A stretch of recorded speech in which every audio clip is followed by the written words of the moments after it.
화제가 된 이슈를 짚어보는 시간 이슈앤스토리입니다. 김동철 심리학 박사, 전지현 변호사와 함께합니다. 네. 안녕하세요. 안녕하십니까? 반갑습니다. 네, 민주당 경기지사 경선에서 불거졌던 이 이재명 지사 부인 아니냐, 이 해경궁 김씨 의혹 사건. 전해철 의원이요, 고발 취하면서 오히려 사건이 급물살을 타고 의혹이 더 커지고 있는 그런 상황입니다. 자, 전 의원이 문제 제기를 했던 올 4월 그 당시 발언을 한번 들어보시죠. 그 HK킴이라는 계정이 있습니다. 제가 이 계정에서 저에 대해서 아주 모욕적인 이런 비방을 했습니다. 저는 그거는 참을 수 있었지만 노무현 전 대통령이나 문재인 대통령에 대해서 정말 심한 폐륜적인 발언을 한 거에 대해서 저는 참을 수 없다라는 생각에서 이재명 후보께 함께 조사 의뢰, 수사 의뢰하자라고 이야기를 했는데 거기에 대해서 응하지 않아서 제가 단독으로 고발을 했습니다. 네, 이 해경궁 김씨 아이디 주인 과연 누구냐 했는데 이재명 지사의 전 운전기사다 이런 맞습니다. 보도가 나왔습니다. 근데 오늘 아침에 보도를 보니까 이 운전기사를 인터뷰를 했더라고요. 뭐라고 말했나요? 포털 사이트 다음에 개설된 이제 이 지사의 팬카페 운영자 C씨가 일단 K씨를 만난 거는 같습니다. 만나서 이제 이런저런 얘기를 해봤는데 14일 날 그 사이버 수사대를 이제 그 C씨가 만났거든요. 그래서 K씨에 대한 이야기를 했는데 아마 운전기사죠. 팬카페 운영자 C씨가 K씨를 만나서 하는 얘기가 일단 K씨를 추궁해 봤더니 본인이 만든 것 같다. 뭐 이렇게 애매모호한 얘기를 이제 흘렸던 것 같습니다. 그래서 사실은 그 가능성은 있지만 가능성이 없는 것처럼도 비치고 왔다 갔다 하는 것들을 계속 이제 이야기를 하고 있는 것이거든요. 근데 C씨가 이야기를 할 때는 어쨌거나 사이버 수사대 수사관들하고 어떤 이야기를 했었을 때 분명히 일단은 K씨의 의혹에 대해서 분명히 있다라고 얘기를 했었지만 이게 충성도에 대한 어떤 이야기인지 아닌지 지금 현재는 조사를 해야 된다 이렇게 얘기를 하고는 있습니다. 그렇군요. 이 운전기사의 말이 좀 애매모호합니다. 확실치는 않지만 여러 계정을 만들어 홍보했기 때문에 만들었을 수도 있고 아닐 수도 있다 이런 얘기를 했습니다. 그런데 사실 운전하시는 분이 혼자 만들어서 하기는 쉽지 않을 거다 이런 생각도 들고 뭐 보좌진이나 뭐 내지는 뭐 비서분들 그 당시 선거에서 열심히 뛰었었던 핵심 관계자들이 그래도 좀 관련이 있지 않을까 하는 생각도 듭니다. 그러니까 이분이 계정을 내가 만들었을 수도 있고 아닐 수도 있다고 말을 하는데 이거를 이제 전적으로 믿을 수는 없고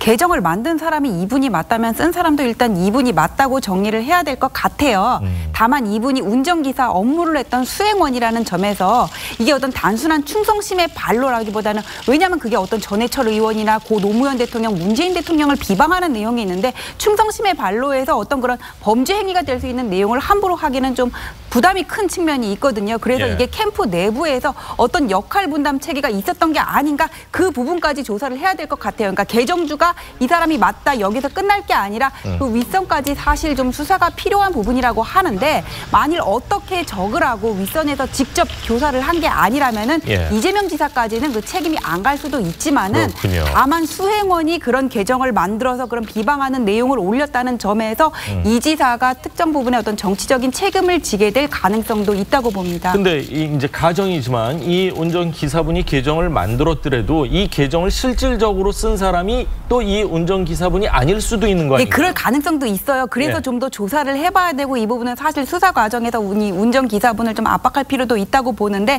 일단은 계정을 만든 사람이 썼다고 봐야 되겠지만은 근데 캠프에서 보면은 이렇게 계정을 누구 명의로 만들어서 그걸 여러 사람이 공유할 때도 있거든요. 그래서 이 부분에 대해서 이분뿐만 아니라 그 주위에 같이 있었던 사람들까지 조사를 해봐야 된다는 겁니다. 해경궁 김씨로 지목된 이 전 운전기사, 이분이 정말로 이재명 지사의 SNS 시정 홍보까지 했던 게 사실이라면 또 다른 의혹도 얼마든지 제기될 수 있을 것 같은데요. 반면 여기서 이재명 지사의 부인 측은 선을 긋는 분위기였습니다. 법률 대리인의 입장 들어보시죠. 만약에 그 사실이 맞다면 아마 2016년 4월경에 그만두신 기사님이 아닌가 그렇게 파악을 하고 있습니다. 2016년 4월 이후에 그만두시고 그 이후로는 뭐 특별히 연락을 취하거나 그런 적은 없었던 걸로 알고 그 문제가 됐던 트윗도 그 퇴직한 이후 한참 뒤에 작성된 것으로 알고 있습니다. 네, 이 운전기사분이 트윗을 작성했더라도 뭐 퇴직한 후에 뭐 개인적으로 한 거 아니겠느냐 이런 맥락으로 읽히거든요. 근데 전 운전기사였지 않습니까? 그렇기 때문에 사실 업무 연관성도 저희들이 생각을 하면서 봐줘야 됩니다. 그 당시에서는 어쨌거나 이제 그 경선에 관계돼서 상당히 복잡했었고 그리고 상당히 많은 어떤 그 뭐 비방이라든지 여러 가지 이야기를 하지 않았었습니까? 그리고 전해철 경기지사의 경선 후보 때 맹비난을 했었었고 트위터에서 그리고 또 이 이후에 이제 노무현 대통령이라든지 문재인 대통령에 대한 비판까지 했지 않습니까? 그래서 이제 역풍을 맞기는 했었는데 이런 여러 가지의 이야기들이 사실은 비판에 대한 부분들로 사람들이 상당히 좀 이해를 못하는 부분들이 있긴 한데 이재명 지사의 이제 언론 기사를 보면 본인은 또 이제 노무현 대통령을 상당히 이제 그 존중하고 존경하고 하는 표현들을 많이 하거든요. 그런데 나의 측근이 아니면 나의 선거 캠프에서 이랬을 리가 없다라고 하는 이제 반박을 내세우기도 하시는 거죠. 이재명 지사 부인 김 씨 측은 오히려 경찰의 뒷북 수사 논란에 목소리를 보탰습니다. 좀 더 빨리 수사를 했어야 한다 이런 입장인데요. 목소리 들어보시죠. 오히려 저희들이 신속한 수사를 요구를 했었습니다. 저희 계정이 아닌 게 분명했기 때문에 하루빨리 의혹에서 벗어나기를 원했었는데 실제 계정 주화가 파악이 되고 조사가 이루어진다면은 자연스럽게 지금 지사님 사모님은 아니라는 게 밝혀지는 게 되니까 뭐 굳이 조사 필요성이 있을지 그렇지만은 뭐 향후 수사 과정을 보면서 경찰과 계속 협의를 해 나갈 예정입니다. 네, 이재명 지사의 부인 김 씨 측은요, 사건이 불거진 이후부터 지금까지 쭉 사실 무근이다 이런 입장을 밝히고 있는데 경찰이 그 김 씨를 그러니까 이재명 지사 부인을 소환 조사한다 이런 기사가 어제부터 이제 나오기 시작하는 것 같은데 운전기사가 만들었다면 굳이 부를 필요가 있는 건가요? 이게 당장 소환 조사할 가능성은 없을 것 같아요. 이게 왜냐하면 소환하기 위해서는 어떤 단서가 있어야 되거든요. 피고발인이라고 해서 반드시 불러야 되는 건 아니에요. 그리고 김혜경 씨라고 의심을 했던 거는 그 트위터 아이디의 그 계정의 HK킴이 김혜경 이니셜하고 같아서 그랬다는 거잖아요. 그런데 만약에 계정주가 운전기사가 맞다면은 운전기사가 맞는 게 확실하다면은 굳이 이재명 지사의 부인까지 불러야 되나? 만약에 부르기 위해서는 어떤 확실한 수사의 단서가 나와야 되고 오히려 이재명 지사의 부인 김혜경 씨보다는 당시 캠프 내부에 있었던 운전기사와 같이 일을 했던 사람들을 불러가지고는 공모 여부라든지 그런 것들을 확인해봐야 되지 않을까 싶습니다. 만일 정말로 소환을 한다면 현직 지사의 부인이 뭐 포토라인에 서서 뭐 기자들 앞에 쓰고 그런 그림도 좀 상상해 볼 수 있을 것 같은데요. 전직 대통령도 포토라인 앞에 서는데 현직 지사의 부인이라고 해서 못 설 이유는 없는 거겠죠. 다만 서기 위해서는 어떤 수사의 단서라든지 필요성, 그 이유가 있어야 되는데 상당한 이유가 있어야 되는데 아직까지는 김혜경 씨를 소환하기에는 좀 부족한 상황이 아닌가 싶습니다. 그렇군요. 자, 이니셜이라는 게 지금 뭐 갑자기 저도 사실은 JH를 쓰는데 바로 옆에 계신 전지현 변호사도 또 JH 갔는데 이제 또 김 씨 성을 가지신 분이 제일 많기 때문에 이름만으로 이렇게 또 이렇게 연관 짓는 것도 사실은 문제가 있지 않을까. 경찰에서 이제 뭐 소환을 한다고 하는데 과연 어떻게 수사를 진행을 할지 계속해서 지켜보도록 하겠습니다. 자, 저희가 뭐 이 유치원 비리 관련 내용 아까도 조금 얘기를 했는데 참 충격적이었죠. 네, 그렇습니다. 감사에 걸린 유치원들의 비리 내용 정말 충격적입니다. 그런데 이런 상황에서도 문제 유치원들은 정상적으로 운영이 되고 있습니다. 이유가 뭘까요? 들어보시죠. 당장은 화가 나서 나 못 보내겠다라는 말씀들을 하시는데 결과론적으로는 아이를 보낼 수밖에 없는 거죠. 워킹맘이라든지 아이를 봐줄 수 있는 사람이 없으니까. 현실적으로 저희 아들도 이 유치원을 오기 위해서 8개월 대기를 했었습니다. 바로 공개했는데 이유는 없어요. 자, 뭐 정말 일부일 수도 있지만 유명 사립 유치원 같은 경우는 대기가 뭐 어마어마한 걸로 이렇게 알려져 있는데, 자, 사립 유치원 원장이 교비 7억 원을 개인 돈으로 사용하면서 정말 충격을 주고 있습니다. 자, 사립 유치원 전체 문제로 확산되고 있는데, 현재 사립 유치원에서 지원되는 금액이 과연 얼마길래 이렇게 많은 원비를 원장이 개인 돈으로 쓸 수 있는 거냐, 이런 얘기가 나오고 있어요. 네, 박용진 의원, 그러니까 2013년부터 2017년까지 전국 시도 교육청 유치원 비리에 대해서 조사를 했습니다. 예. 감사 결과를 보면 비리로 공개된 유치원이 1,878곳, 어마어마한 숫자죠. 비리 부정은 총 5,951건. 그래서 상당히 이제 많은데 거의 6천 건이네요. 예, 거의 6천 건이죠. 예. 이게 왜 이렇게 이제 또 많고 왜 이런 비리들이 만들어지느냐 이렇게 봤더니, 사실은 2013년부터 누리 과정이라고 하는 명목의 지원이 정부에서 있었습니다. 이 누리 과정이 뭐냐면, 이제 또 설명을 좀 간단하게 드리면, 사립, 그러니까 정부 지원금, 정부 보조금, 학부모 분담금으로 이렇게 나눠져 있는데 이 재원이 엄청납니다. 예. 쉽게 말해서 한 명당 유치원 원화 한 명당 29만 원이 지원이 되고요. 예. 그리고 또 국공립 유치원의 아이들은 1인당 11만 원씩 지원이 된다고 합니다. 네. 그러니까 이 사립 유치원의 예산이 뭐 상당히 이제 많은 것인데, 이런 그 사립 유치원에 이런 재원들이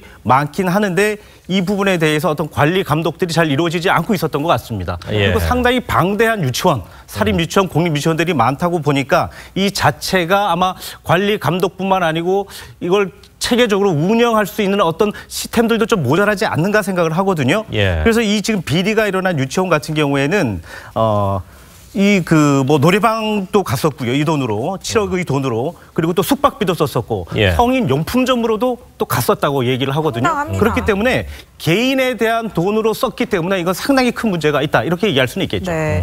이렇게 많은 돈을요, 원장들이 쌈짓돈처럼 썼다는 게 참 충격적인데요. 그동안 시도 교육감들이 표를 의식해서 사립 유치원 비리를 눈 감아준 거 아니냐, 이런 비판도 나오고 있습니다. 예. 들어보시죠.